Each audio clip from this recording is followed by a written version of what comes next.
grand projet que vous connaissez des 100 gigas. Le site d'Inga va produire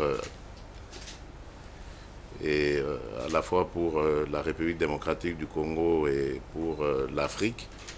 Et il y a un très beau projet de ce côté-là parce que ici en Guinée, c'est un pays qui est un grand producteur de bauxite et il est question que nous relions nos deux pays par la production d'énergie pour pouvoir matérialiser cela.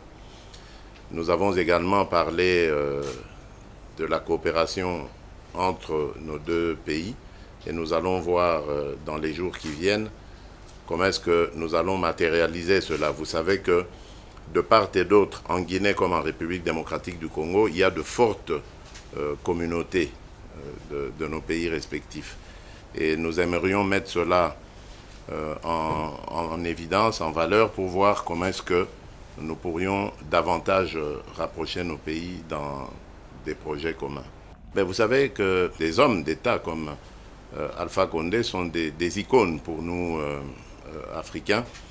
Et pour moi, c'est tout un symbole de venir comme ça auprès d'une personnalité aussi éminente que lui et de se faire accueillir comme c'est le cas maintenant et d'obtenir des observations, des conseils.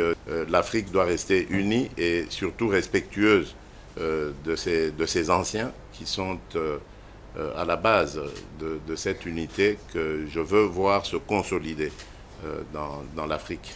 D'abord, je le considère comme un fils. J'étais très lié à son père, parce que son père a été un symbole. À un moment donné, on a rêvé qu'il joue le rôle de Mandela, c'est-à-dire qu'on le soutienne, qu'il fasse un mandat qui permette de mettre l'ordre au Congo, de créer une situation démocratique pour que la suite, bon, Dieu n'a pas voulu. Et quand son fils est devenu président, bien sûr, c'est une fierté pour nous. Et ensuite, il a la tête de l'Union africaine. Et moi, quand j'étais président de l'Union africaine, j'ai développé la thèse, il faut que l'Afrique parle d'une seule voix et que les problèmes africains soient réglés par les Africains. Je pense que c'est dans la même voie qu'il vient. Ensuite, nous avons besoin de développer nos coopérations. Déjà, nous avons envoyé une délégation avec la Chine dans le cadre du GEDCO pour développer Jinga de 100 gigawatts pour donner le courant à toute l'Afrique de l'Ouest. Et nous allons reprendre ce programme. Nous sommes un grand producteur de bauxite et de minerais de fer.